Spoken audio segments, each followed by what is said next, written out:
Everyone, welcome to मद्दे मुकाबिल। मैं हूं रबिया खान और आज कुछ जाती मसरूफियत की वजह से रऊफ क्लास्टर जो है वो हमारे साथ मौजूद नहीं होंगे। सबसे पहले नजर डालते हैं कुछ अहम खबरों पर। पाक अफगान कशीदगी में बड़ा ब्रेक थ्रू, दोहा में सीज फायर का मुआहदा तय पा गया। सीज फायर करवाने में कतर और तुर्की का अहम किरदार। क्या 9 रोज से बंद तोरखम बॉर्डर खोलने पर पाकिस्तान ने रजामंदी का इजहार कर दिया? क्या अब अफगानिस्तान दहशत गर्दों के खिलाफ कार्रवाई करेगा? इस अहम इशू पर बात करने के लिए अफगान अमूर के माहिर सीनियर तज्जियाकार एहसान मसूद टीपू हमारे साथ स्टूडियोज में मौजूद होंगे आज। इसके अलावा पीपल्स पार्टी ने वादे पूरे करने के लिए हुकूमत को 1 माह का वक्त दे दिया। पीपल्स पार्टी के सेंट्रल वर्किंग इजलास में मेंबरान नून लीग के खिलाफ फट पड़े। पंजाब में पीपल्स पार्टी को नजरअंदाज करने का इल्जाम लगा दिया। लोकल गवर्नमेंट कानून पर भी तहफ्फुजात का इजहार कर दिया। क्या नून लीग और पीपल्स पार्टी का इत्तेहाद खत्म हो सकता है? इस इशू पर भी बात करेंगे। और खैबर पख्तूनख्वा में नए वजीर आला ताहाल अपनी काबीना ना बना सके।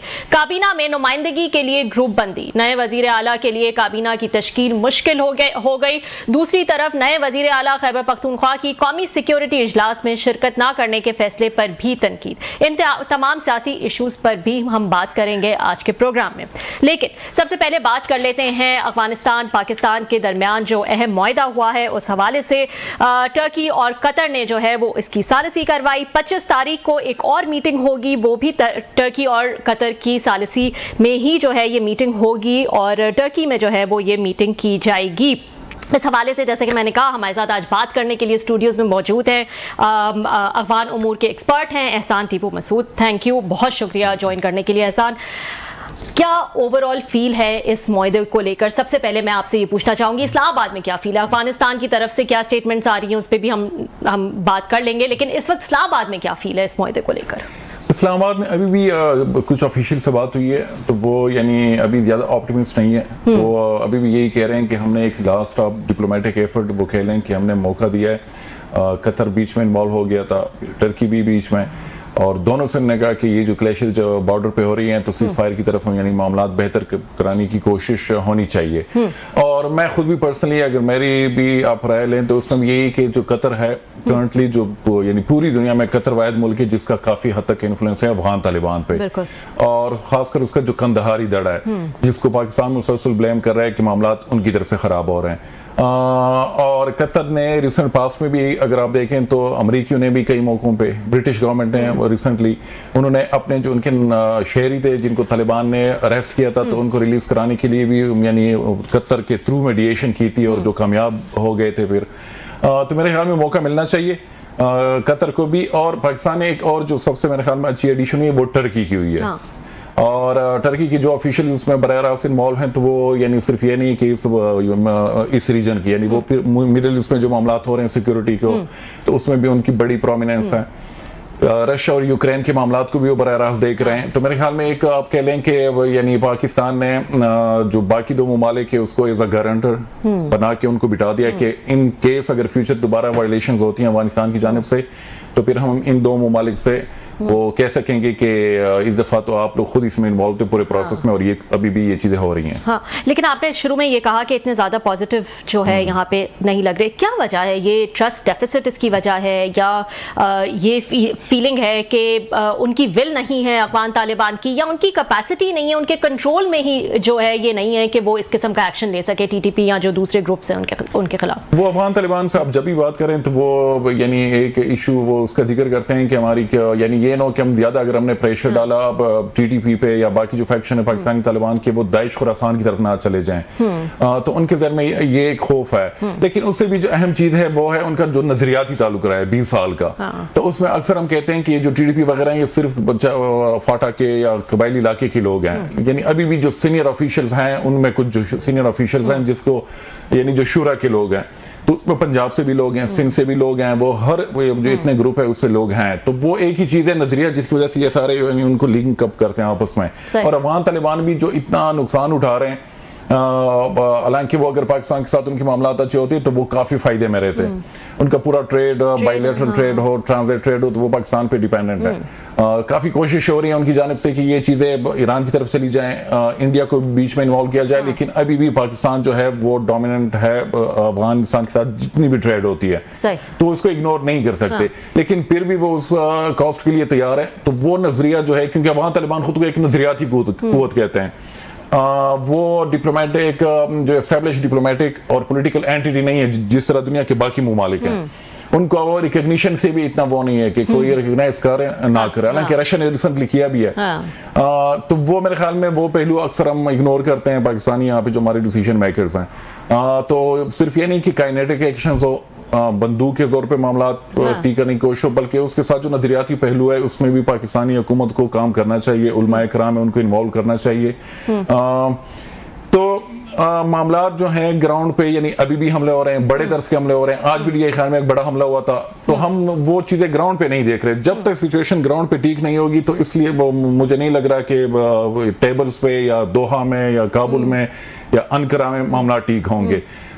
तो और ये जब क्लेशेस भी हो रही थी तो उस बीच में भी टीटीपी की तरफ से बड़े तरह के हमले किए गए पाकिस्तान में, तो और उसमें कई यानी शहादतें हुई हैं सिक्योरिटी फोर्सेस की, और पाकिस्तान उसी के रिएक्शन में जाके फिर अफगानिस्तान में स्ट्राइक्स भी करता है। एक यहाँ पे एक और सोच है, और वो है कि आज यानी ये जो चीजें हो रही हैं उसके बाद हम जीरो टॉलरेंस की तरफ जाएंगे, टेररिज्म पे कोई कंप्रोमाइज नहीं करेंगे, हम उसके लिए किसी हद तक जा सकते हैं। और वो चीजें उन्होंने दिखा भी दी कि क्रॉस द बॉर्डर जाके अफगानिस्तान में और मुल्क में उन्होंने हमले भी किए हैं। तो अगर मामला टर्की में भी ठीक ना हुए, क्योंकि जो दोहा के हवाले से वहां पे फिर भी इनिशियल फेज था, अच्छा, उसमें सिर्फ सीज फायर की चीजें हो गई हैं, बाकी कोई एग्रीमेंट वगैरह नहीं है। अच्छा, और कोई डिटेल्स भी कोई ऐसा सामने तो नहीं आई है? वो अभी तक नहीं आई। बल्कि कल हमने एक चीज देखी जो कि मेरे ख्याल में बड़ी इंटरेस्टिंग डेवलपमेंट थी, और वो चीज तालिबान के हक में गई कि पहले कतर मोफा ने एक बयान इशू किया, उसने बॉर्डर का जिक्र किया, फिर बाद में दूसरा यानी रेक्टिफाई करने के लिए उसने बॉर्डर को रिमूव कराया वर्ड को। तो मेरे ख्याल में कतर यानी सुनता है अफगान तालिबान की। तो और दूसरा ये कि ये अफगान तालिबान की भी सोच जो है वो जाहिर करता है कि उनकी भी अग्रेसिव सोच है। आप पीस डील के लिए जो है वहां पर टेबल पे आते हैं तो इस किस्म की बातों को अवॉइड किया जा सकता है, लेकिन उसको नहीं अवॉइड किया, और फिर उन्होंने बाद में इसको एज अपनी डिप्लोमेटिक विन भी समझा इस चीज को कि वो बॉर्डर का लफ्ज जो है वो हटा दिया। वो है भी वैसे वो उनको क्रेडिट मिलना चाहिए। अफगान तालिबान जो एक तो ये कि उन्होंने 20 साल जो जंग लड़ी है तो वहां पे भी खुद को साबित किया, और दूसरा ये कि डिप्लोमेटिक फ्रंट पे भी यानी दोहा पूरा पीस प्रोसेस तो उसने काफी कुछ अचीव किया। रिटर्न में अमेरिका को कुछ नहीं मिला, अमेरिका को वहां से जाना पड़ा, पूरी अफगानिस्तान उनके जोली में आ गिरा अफगान तालिबान के। फिर रिसेंटली उन्होंने रशिया सुपर पावर है उससे अपनी रिकॉग्निशन कराई। वाहिद मुल्क के कोई एक्सपेक्ट नहीं कर रहा था कि रशिया आएगा, सब लोग कह रहे थे कि पाकिस्तान, ईरान या बाकी जो इस तरह के ममालिक उज़्बेकिस्तान के हवाले से, लेकिन रशिया ने आके उनको फॉर्मली रिकॉग्नाइज किया।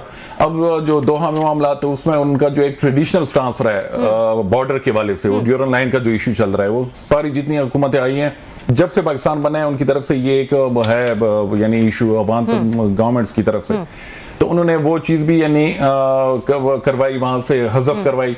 तो मेरे ख्याल में उनको ये क्रेडिट मिलना चाहिए। इसलिए जो हमारे ऑफिशियल्स हैं, मेरी तो ये इतलात हैं कि ये जो मामलात हो रहे थे, मुज़ाकरात हो रहे थे दोहा में, इसमें फॉरेन ऑफिस के लोग नहीं थे। इसहाक डार भी हमें नजर नहीं आए, सादिक खान साहब भी हमें नजर नहीं आए, तो और डिफेंस मिनिस्ट्री वो कर रही थी सब कुछ। तो मेरे ख्याल में मोफा के जो लोग हैं उनको भी इस प्रोसेस में शामिल होना चाहिए, क्योंकि डिप्लोमेटिक लैंग्वेज की अपनी एक सेंसिटिविटी होती है, उसमें एक ही वर्ड जो है पूरे चीज को डिस्क्राइब करता है। तो मोफा की जो लोग हैं वो इन चीजों को समझते हैं। और तो आप देख सकते हैं शायद 25 को जो है वो मजीद लोग जो है वो इसमें नजर आए, लेकिन आपके ख्याल में अब 25 को मजीद डिटेल्स आएंगी और मजीद पॉइंट्स जो हैं वो आएंगे, और ये आपको लगता है कि इनिशियली एक सीज फायर था? उससे ये भी हो सकता है कि एक यानी वो कॉम्प्रिहेंसिव किस्म के जो मुज़ाकरात है उसके लिए यानी वो एक सिलसिला शुरू हो जाए। और मुझे नहीं लग रहा कि सिर्फ 2 ही मीटिंग्स में या सिटिंग्स में ये मसला खत्म होगा जो अफगानिस्तान के साथ है हमारे मामला। तो मजीद आपके ख्याल? हाँ, मजीद फेजेस राउंड्स वगैरह कहीं भी हो सकते हैं, उसमें और ममालिक भी शामिल हो सकते हैं, उसमें चाइना भी आ जाए, ईरान वगैरह, उज़्बेकिस्तान वगैरह वो भी उसमें आ जाए। लेकिन बहुत अचानक सिर्फ मौका मिलना चाहिए, और जंग जो है वो किसी के फायदे में नहीं है। अच्छा, लेकिन माजी में भी अब तक भी जो है वो आला सिफारती दौरे वैसे भी हो चुके, तो ऐसा तो नहीं है कि बातचीत या एंगेजमेंट जो है वो करने की कोशिश नहीं की गई है। लेकिन आपके ख्याल में, जैसे कि बाकी लोग भी इसको रीड कर रहे हैं, क्या इस दफा मुख्तलिफ ये है कि हमने बहुत ज्यादा एक हार्ड अप्रोच अपनाई है? आपको लगता है कि ये एक मुख्तलिफ चीज नजर आ रही है इस दफा? अभी मुझे लग रहा है कि इस्लामाबाद में एक सोच है कि हमने डिप्लोमेटिक काफी एफर्ट्स किए हैं, सिर्फ अभी नहीं, जब इमरान खान साहब प्राइम मिनिस्टर उस वक्त भी, उसके बाद पीडीएम की गवर्नमेंट आई, उसके बाद अभी जो इसहाक डार साहब कई दफा चले गए, और सिर्फ अफगानिस्तान या इस्लामाबाद में ये सिटिंग नहीं हुई, बल्कि बाकी चाइना वगैरह में भी ट्राइलैटरल जो मैकेनिज्म था चाइना के साथ, बीजिंग में मीटिंग्स हुई हैं।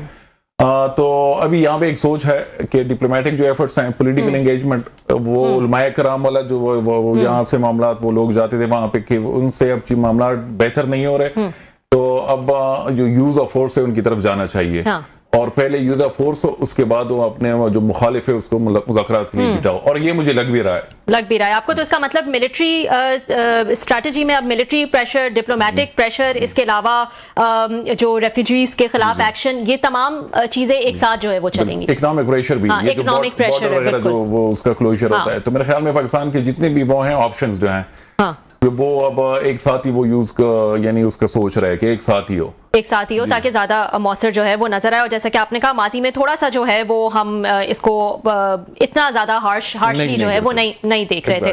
ठीक है, मजीद बात करेंगे इन इश्यूज पे। एहसान टीपू महसूद जो है वो हमारे साथ मौजूद है, जो अफगानिस्तान पाकिस्तान का मुआहिदा हुआ है, और 25 तारीख को एक और मीटिंग है, वो भी टर्की में है, और टर्की और कतर जो है वो इसमें सालिसी का किरदार अदा कर रहे हैं। उस हवाले से मजीद बात करेंगे आफ्टर द शॉर्ट ब्रेक।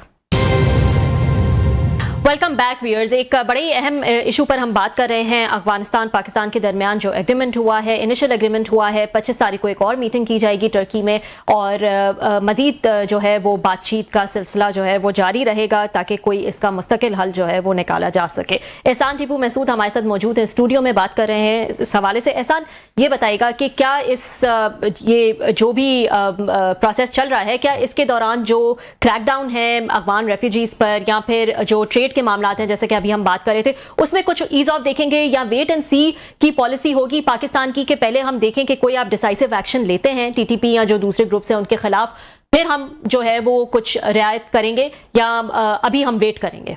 नहीं, मुझे लग रहा है कि खासकर जो रेफ्यूजी के हवाले से कि उस पर पाकिस्तान जो है वो एक यानी यहाँ पे एक जहन बन चुका है कि नहीं, अभी मजीद हमने इनको यहाँ पे रहने नहीं देना। और उस हवाले से यानी 2-3 दिन पहले प्राइम मिनिस्टर साहब ने एक हाई लेवल मीटिंग भी शेयर की, जिसमें आर्मी चीफ वगैरह सब थे, चीफ मिनिस्टर्स भी थे। तो वो तो मेरे ख्याल में मुझे नहीं लग रहा। हाँ, जो बॉर्डर क्रॉसिंग है अफगानिस्तान के साथ, तो उस पे हो सकता है कि वो यानी बायलैटरल ट्रेड और ट्रांजिट ट्रेड, क्योंकि वो फिर पाकिस्तान के फेवर में भी चीजें जाती हैं, यहाँ से चीजें वो सेंट्रल एशिया ऑनवर्ड रशिया की जानिब, तो उस पे ईज वगैरह वो चीजें यानी पाकिस्तान फ्लेक्सिबिलिटी शो करा सकता है। और सिर्फ वो नहीं, बल्कि कुछ ऐसे वो पाइपलाइन भी है, वो टापी ताजिकिस्तान अफगानिस्तान पाकिस्तान इंडिया, वो भी यानी अंडर कंस्ट्रक्शन है। तो इस तरह के जो है उज़्बेकिस्तान के साथ भी एक यानी इस तरह का मेगा प्रोजेक्ट जो है वो अंडर कंसिडरेशन है, तो वो चीजें होंगी। रेलवे लाइंस भी उसमें है। लेकिन पाकिस्तान ने मेरे ख्याल में सब चीजें लिंकअप की हुई हैं सिक्योरिटी के साथ, कि अगर सिक्योरिटी की मामला ठीक हुए तो हम फिर यानी देंगे, हर तरह का ईज भी देंगे, हर फेवर भी देंगे। रिसेंटली चाइनीज फॉरेन मिनिस्टर ने और पाकिस्तान इसहाक डार साहब ने, उन्होंने सिपेक की भी बात की कि हम सिपेक भी एक्सटेंड कर सकते हैं। अच्छा। और बदख्शां वगैरह वो जीबी वाली साइड से, तो वो मामला भी हैं। लेकिन पाकिस्तान यानी अब वो वाली चीजें, फ्री लंच वाली चीजें नहीं होंगी, कि मतलब स्टेटस को अब बर्दाश्त नहीं होगा कि आप अटैक्स भी होते रहे और हमारे वही रिलेशन जो है वो भी चलते। अफगान तालिबान का हमेशा से फोकस रहा है, जब भी वो इनके बीच में डिस्कशन होती है, टॉक्स हो इशू पे, उनकी तरफ से ट्रेड इन मामला पे, बॉर्डर पे उनकी तरफ से वो चीजें ज्यादा उठाई जाती है। पाकिस्तान की जान से जो है वो सिक्योरिटी के मामला। अच्छा, ये बताएगा, कुछ इनकी इंटरनल पॉलिटिक्स की बात कर लेते हैं और पावर स्ट्रगल की बात करते हैं। इनके भी 2-3 विंग्स अगर मैं कहूँ, पॉलिटिकल विंग है, फिर इनका डिप्लोमेटिक विंग है जो कि कतर में है, नजरियाती विंग है जो कि कहते हैं कि अखुंज़ादा जो है उसको लीड करते हैं। लेकिन कुछ ऐसी खबरें भी आ रही हैं कि इनके अपने दरमियान जो है वो पावर स्ट्रगल्स हैं, और जाहिर है पाकिस्तान के खिलाफ बात करना, उस पर अटैक्स करना या उन पे जो है हार्ड लाइन लेना, वो एक पॉपुलर जो है वो स्टैंड है। और इस वजह से हम देखते हैं कि जो उनका जो उनका पॉलिटिकल खासतौर पर जो एरिया है वो इस पे ज्यादा जो है वो बात करता है, ताकि उनको ज्यादा पॉपुलैरिटी मिल सके या ज्यादा वो जो अपनी ताकत है उसको बरकरार रख सके। एग्जैक्टली, आपने बहुत अच्छे तरीके से डिस्क्राइब किया कि जो पाकिस्तान मुखालिफ जो वहां पे सेंटिमेंट्स हैं वो क्रॉस हो, यानी अफगान तालिबान लीडरशिप हो या जो आम अफगान हो, तो वहां पे वो पाकिस्तान वो वाला इशू बहुत ज्यादा है। यानी वो क्यों हुआ, उसके मल्टीपल रीजन है, पूरी हिस्ट्री है। लेकिन वहां पे ये चीज है कि जो भी पाकिस्तान के खिलाफ अगर वहां पे इस तरह के इकदामात हो तो उसको सपोर्ट मिलती है। अभी जो बॉर्डर पे मामला चले पाकिस्तान अफगानिस्तान के बीच में, तो वो लोग जिनके खिलाफ तालिबान 20 साल तक लड़े हैं, जिनकी वजह से वो अफगानिस्तान से उनको निकलना पड़ा, भागना पड़ा, वो भी यूरोप, यूएस, कनाडा में बैठ के वो भी तालिबान के फेवर में, यानी कि हम तालिबान के साथ हैं इस मामले पे, और जो भी पाकिस्तान के खिलाफ अगर अफगानिस्तान से कोई भी वो करेगा, पाकिस्तान के खिलाफ लड़ेगा, हम उनको सपोर्ट करेंगे, तो जो कि बहुत अनफॉर्चुनेट यानी एक चीज है। दूसरा जो इनका इंटरनल जो वो है यानी स्पिरिचुअल जो इनका वो है ऑर्डर, तो वो डोमिनेट कर रहा है पॉलिटिकल, डिप्लोमेटिक, बाकी सबको। बिल्कुल, हाँ। अखुंज़ादा साहब जो हैं वो उनके सुप्रीम लीडर हैं, उनके स्पिरिचुअल लीडर हैं, उनके अमीरुल मोमिनीन हैं, तो उनकी तरफ से अहकामात आते हैं और वो चीजें जाती है जो पॉलिटिकल यानी लीडरशिप उनकी बैठी हुई है काबुल में, और उनको एग्जैक्ट वो चीजें इंप्लीमेंट करनी पड़ती हैं। अब रिसेंटली इन्होंने कुछ मिनिस्टर से उनको रिमूव कराया, तो किसी ने एक लफ्ज तक नहीं कहा, खामोशी से वो चले गए। तो वो चीजें हैं। और उस पर मुझे नहीं, गर्ल्स एजुकेशन पे जो बैन है, उस पे जो कुछ सीनियर जो अफगान तालिबान के लीडर्स हैं, बिल्कुल उन्होंने ओपनली उसको वो किया, क्रिटिसाइज किया, लेकिन उनको पीछे हटना पड़ा और वो चीज प्रिवेल कर गई जो सुप्रीम लीडर ने कही थी। तो मुझे यानी और अफगान तालिबान शुरू में हमने कहा कि वो खुद को एक नजरियाती कुव्वत कहते हैं, नजरियात मुझे इतना नहीं लग रहा। एक और खबर बात भी की जाती है कि हकानियों और कंदहारियों के बीच में शदीद इख्तिलाफात हैं, इंटरनल इख्तिलाफात हैं। जो एजुकेशन आप कह रहे हैं, गर्ल्स एजुकेशन वगैरह पे उन्होंने ही जो है वो शायद स्टैंड लिया था और तंज किया था, इस चीज को क्रिटिसाइज किया था कि ये जो पॉलिसीज ली जा रही है, वो इंटरनल उन इशू पे है। लेकिन जब इस तरह के मामला आते हैं, या टीटीपी के मामला हो, या उनका फॉरेन अफेयर्स हो, या नजरियाती जो मामला उनके होते हैं, तो मेरे ख्याल में वो फिलहाल जो मेरी इंफॉर्मेशन है वो कि अभी फिलहाल यानी करंटली ऐसे कोई मसाइल नहीं है कि चीजें इन फाइटिंग की तरफ चली जाएं और एक दूसरे के खिलाफ वो खड़े हो जाएं, तो फिलहाल ऐसा नहीं है। और जब भी उनको एक्सटर्नल कोई भी थ्रेट ये फेस करते हैं, तो हमेशा ये फिर और यूनाइट हो जाते हैं। अच्छा, हाँ, अभी जो पाकिस्तान के साथ मामला हुए हैं, तो उसकी वजह से ये तो और यानी यूनाइट हो गए कि ये तो अगर हम डिवाइड हो गए तो फिर तो पाकिस्तान, कल ताजिकिस्तान, ईरान, ये सब हमारे हम पे चढ़ाई करेंगे। तो ये एक है कि जो जिहादी और जो नजरियाती इस तरह के ग्रुप्स होते हैं, उनको जो हुकूमतें मिलती हैं, तो उनको डील करना बहुत मुश्किल हो जाता है बाकी ममालिक के लिए, और जो नॉर्मल ये जो मैंने बात की डिप्लोमेटिक और पॉलिटिकल जो एंटिटीज होती हैं। अच्छा, एक चीज जो इस एग्रीमेंट में देखी जा रही है और जो जाहिर है सभी डिस्कस कर रहे हैं, वो ये कि इसको कितना ट्रस्ट किया जा सकता है पाकिस्तान की तरफ से भी, क्योंकि हम देख चुके हैं कि अफगानिस्तान जो है वो दोहा एग्रीमेंट हुआ, उन्होंने कोई ऐसी चीजें जो उसमें रखी गई थी उसने किसी चीज का उन्होंने पास नहीं रखा, किसी चीज पे जो है वो चाहे वो ह्यूमन राइट्स के हवाले से हो, गर्ल्स एजुकेशन के हवाले से हो, तो कितना जो है वो ट्रस्ट किया जा सकता है। तो कॉन्फिडेंस बिल्डिंग मेजर के लिए क्या कुछ, जैसे हम बात करें अखुंज़ादा के हवाले से भी, टीटीपी हो गए, दूसरे ग्रुप्स हो गए, उन्होंने बैत ले रखी है, क्या हम कुछ एक्सपेक्ट कर सकते हैं कि वहां से कोई ऐसी स्टेटमेंट आए ताकि ये अश्योरिटी मिल सके पाकिस्तान को कि अच्छा सही है, एक सुप्रीम लीडर की तरफ से स्टेटमेंट आई है और इसको जो है वो ये लोग जरूर पूरा करेंगे? ये माजी में भी कोशिश हो चुकी थी कई मौकों पे, जब अफगान तालिबान इंसर्जेंसी थे, वो इंसर्जेंसी कर रहे थे, यानी वो हुकूमत में नहीं थे। मुल्ला उमर जब अमीरुल मोमिनीन थे उनके, लेकिन उनकी तरफ से कोई फतवा आ जाए या कोई इस तरह का लेटर आ जाए कि वो टीटीपी के जो उस वक्त के वो जो लीडर्स थे, बैतुल्लाह महसूद या हकीमुल्लाह महसूद के, उनको लड़ाई से रोक दें कि पाकिस्तान के अंदर लड़ना जो है गैर शरई है। लेकिन ऐसा कुछ नहीं हुआ। मैंने खुद काफी इन्वेस्टिगेट किया उस वक्त, रिपोर्टिंग इन लोगों के साथ मैं खुद भी बैठा, लेकिन उन्होंने कहा कि कोई इस तरह का लेटर आप दिखाएं तो हम पब्लिकली वो कर लेंगे इस चीज को। लेकिन वो ना कर सका पाकिस्तान उस वक्त भी, हालांकि उसी टाइम पे पाकिस्तान सपोर्ट भी दे रहा था, उनकी सीनियर लीडरशिप पाकिस्तान में बैठी हुई भी थी, लेकिन वो एक काम नहीं करा सकी। वो नजरियाती जो पहलू है वो इस तरह वो उस पे ये लोग फिर कंप्रोमाइज नहीं करते। दूसरा, अभी भी यानी जो हैबतुल्लाह अखुंज़ादा है, अभी तक यानी पाकिस्तान की तरफ से कोशिश हुई है, मल्टीपल कोशिश हुई है कई मौकों पे औरों को इन्वॉल्व करके, लेकिन कोई एक इस तरह की डायरेक्शन उनकी तरफ से नहीं आई। काबुल में एक मदरसा है, उनका दारुल अफ्ता है, जहां से फतवे जारी होते हैं, तो वो तालिबान एफिलिएटेड है, तो उनकी तरफ से एक फतवा आया, उसमें ये था कि वो अफगान तालिबान के जो फाइटर्स हैं उनको कहा गया था कि आप किसी और मुल्क ना लड़ें, अच्छा। ये गैर शरई होगा, आप पूरी एफर्ट्स जो हैं वो यहाँ पे लगाएं अफगानिस्तान की तरक्की में।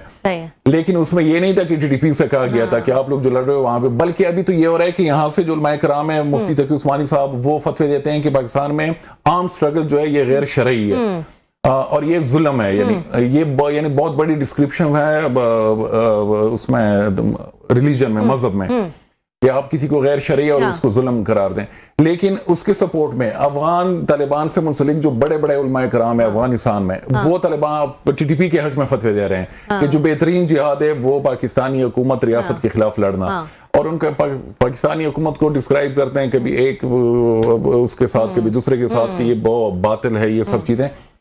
तो ये वाला जो नजरियाती पहलू हमने शुरू में बात की, इसको भी अंडरस्टैंड करना बहुत जरूरी है। उसके हवाले से उलमाए कराम को इन्वॉल्व करना वो बहुत जरूरी है। एक एफर्ट हुई थी पैगाम पाकिस्तान के नाम से, जब नवाज शरीफ साहब की पिछली हुकूमत थी तो 1500 के उलमाए कराम का एक जॉइंट फतवा आया था। तो एफर्ट्स बहुत जरूरी हैं कि सिर्फ ये नहीं कि बंदूक के जरिए इनको काउंटर किया जा सके, बल्कि नजरियाती तौर पे भी। हाँ, और अगर इस किस्म की कोई स्टेटमेंट्स आती हैं तो एक बेहतरीन कॉन्फिडेंस बिल्डिंग मेजर हो सकता है ना, कि अगर उनके जो सुप्रीम लीडर हैं उनकी तरफ से, या क्या लास्ट मिनट है, जाते जाते बताइएगा क्या उम्मीद कर सकते हैं, आपका क्या एनालिसिस है, ट्रस्ट किया जा सकता है इस मुआहदे को, कितना पॉजिटिव? मैं तो खुद ज्यादा ऑप्टिमिस्ट नहीं हूँ। मामला जो हैं, यानी वो मैंने शुरू में बात की, ग्राउंड पे जून के तू हैं, और ये कि मौका मिलना चाहिए वो, और कतर और टर्की का इसमें इन्वॉल्व होना एटलीस्ट इंटरनेशनलाइज हो गया है ये मामला, इशू हो गया। एक और इंटरेस्टिंग बात कि अभी ये रशियन जो फॉरेन मिनिस्ट्री है उनका बयान आ गया, तो उसमें उन्होंने पाक अफगान बॉर्डर का वो वर्ड यूज किया है। तो मेरे ख्याल में, और ये कि टर्की और जो कतर है उनके, ये नहीं कि सिर्फ पाकिस्तान के साथ अच्छे ताल्लुकात है बल्कि अफगानिस्तान के साथ, तो इस विंडो को वो यूटिलाइज करना चाहिए। सही, बहुत शुक्रिया, थैंक यू सो मच एहसान, आप आए और डिटेल में जो है वो हमें बता रहे थे अफगानिस्तान और पाकिस्तान के दरमियान जो एग्रीमेंट हुआ उस हवाले से, और उसको कितना मटेरियलाइज हम होता हुआ देख सकते हैं। आगे जाके 25 को भी एक बड़ी ही इंपॉर्टेंट मीटिंग है जो कि टर्की में पेश आएगी। कतर और टर्की ही जो है वो सालिसी का किरदार अदा करेंगे। एक ब्रेक ले लेते हैं, ब्रेक के बाद कुछ मजीद इशूज हैं वो डिस्कस करेंगे। Welcome back viewers. ऐसा लगता है कि पीपल्स पार्टी और नून लीग के दरमियान, हुकूमत के दरमियान जो है वो फिलहाल आर्जी तौर पर एक सीज फायर जो है वो नज़र आ रहा है, लेकिन क्या तहफ़्फ़ुज़ात हैं? सीईसी भी हुई पीपल्स पार्टी की, उसमें क्या चीज़ें डिस्कस हुई, एक्चुअली तहफ़्फ़ुज़ात क्या हैं, किन किन बातों पर जो है वो बात हुई, इस हवाले से हम बात कर लेते हैं। हमारे साथ मौजूद हैं सीनियर तज्ज़ियाकार Mahmal Sarfaraz. Thank you Mahmal join करने के लिए। Thank you Rabia for having me on the show. Mahmal बताइएगा कि क्या हो रहा है? आर्जी एक सीज फायर तो नजर आ रहा है, लेकिन तहफ़्फ़ुज़ात ऐसा लगता है अभी भी हैं पीपल्स पार्टी के।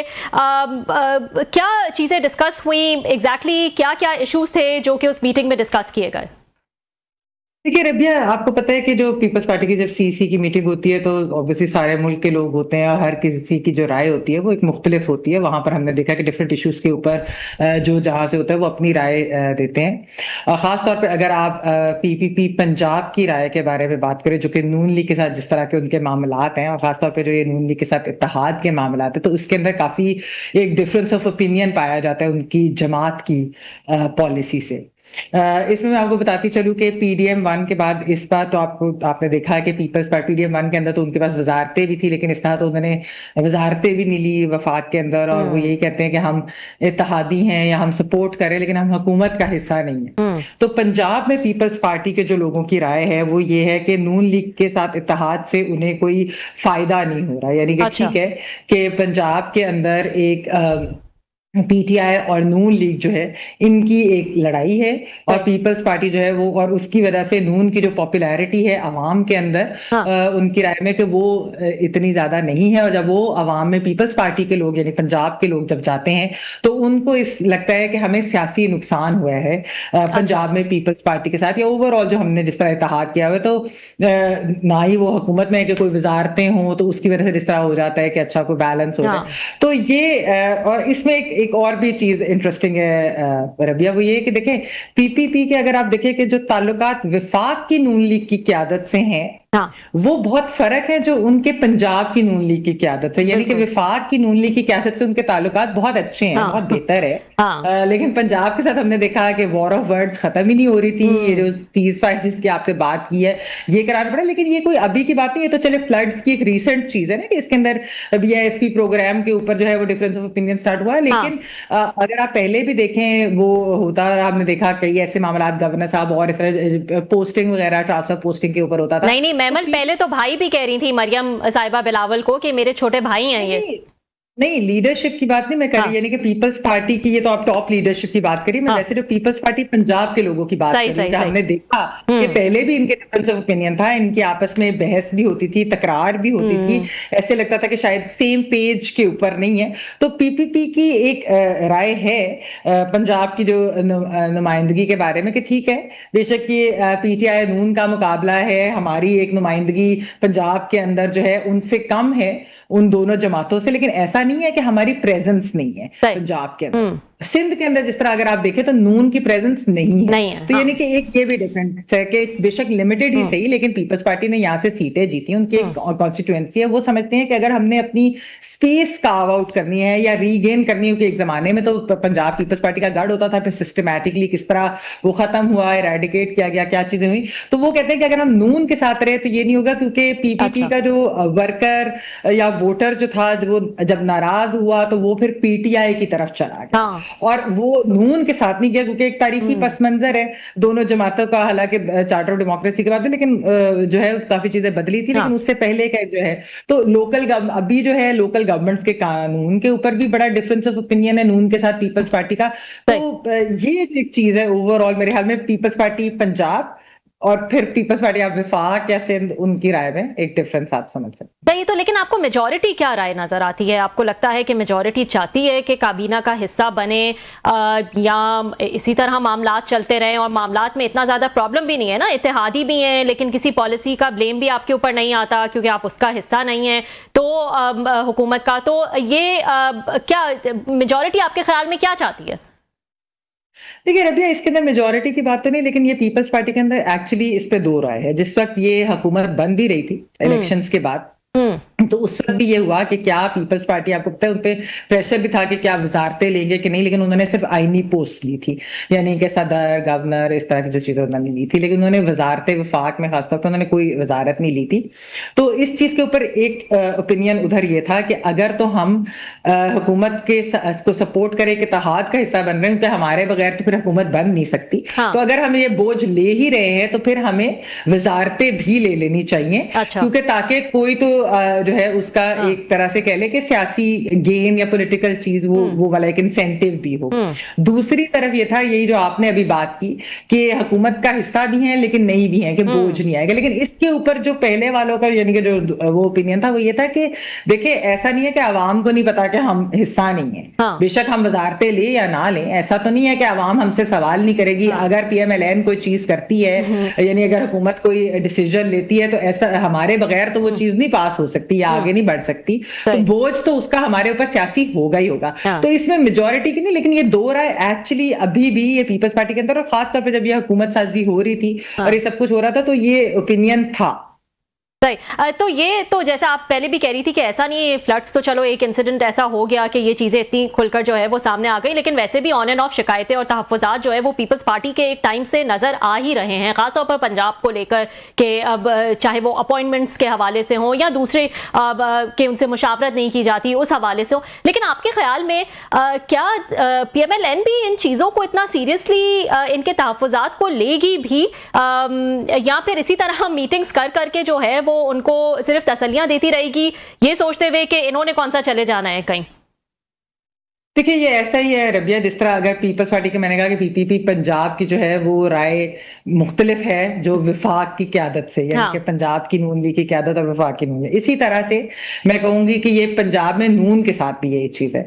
विफाक में एक्चुअली जो मियां शहबाज शरीफ साहब है, PDM 1 के अंदर भी ये तो पीपल्स पार्टी वाले उनके बारे में कहते हैं कि वो हमें बहुत अच्छे से लेकर चले, बड़े अच्छे तरीके से उनकी रिकंसिलिएशन की भी जो पॉलिसी थी, वैसे भी जिस तरीके से ये सदर जरदारी साहब के बारे में कहा जाता था ना 2008 वाली हुकूमत में, कि कोलिशन पार्टनर्स को बहुत अच्छे तरीके से साथ लेकर चलते हैं, और वो अगर कोई भाम होता है तो उसको दूर करते हैं। तो शहबाज शरीफ साहब के बारे में भी यही कहा गया पीपल्स पार्टी की तरफ से कि बड़े उन्होंने सही तरीके से किया। लेकिन यहाँ पर जब अगर आप पंजाब की हुकूमत को देखें तो पीएमएलएन का जो पंजाब का है वो बेसिकली ये समझते हैं कि हमें पीपल्स पार्टी की तो इधर जरूरत नहीं, यानी कि आप अगर सूबाई सतह पर देखिए, सिंध के अंदर पीपल्स पार्टी को नून की जरूरत नहीं और पंजाब में नून को पीपल्स पार्टी की जरूरत नहीं, विफाक में दोनों को एक दूसरे की जरूरत है।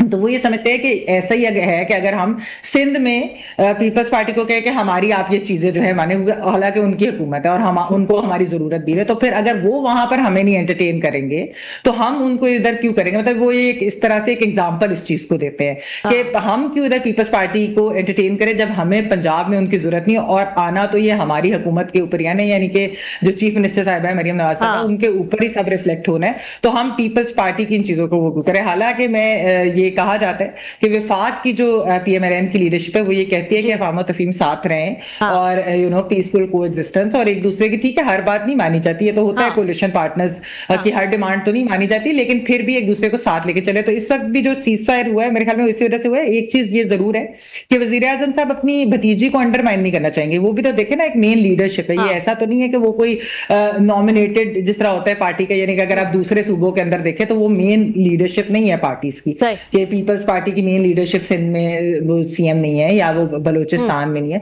तो वो एक डिफरेंस है। यहाँ पर तो मरियम नवाज साहब है, तो वो भी एक चीज आ जाती है, डायनेमिक्स मेरे ख्याल में फैमिली और पार्टी के भी आ जाते हैं। कॉम्प्लिकेटेड है सिचुएशन बहुत ज्यादा। ये बताइएगा, लास्ट मिनट है कि ये महीना दे दिया है इनको, क्या महीने में क्या हो जाएगा? क्या ऐसे इकदामात लिए जाएंगे? कोई कॉन्फिडेंस बिल्डिंग मेजर्स जाहिर चाहेगी पीपल्स पार्टी, क्या कॉन्फिडेंस बिल्डिंग मेजर्स जो है वो दिए जा सकते हैं? दूसरी तरफ से उन्होंने जो एतराज़ात उठाए, जैसा कि आपने भी बात की, लोकल बॉडी इलेक्शन का जो पूरा प्रोसेस है उस हवाले से, फिर वो कहते हैं कि हमसे किसी चीज़ पे मशावरत जो है वो नहीं की जाती, करनी चाहिए। बिस को लेकर जो है उनके कुछ डिमांड्स थी, तो क्या कॉन्फिडेंस बिल्डिंग मेजर आपको होते हुए नजर आ रहे हैं इस एक महीने में?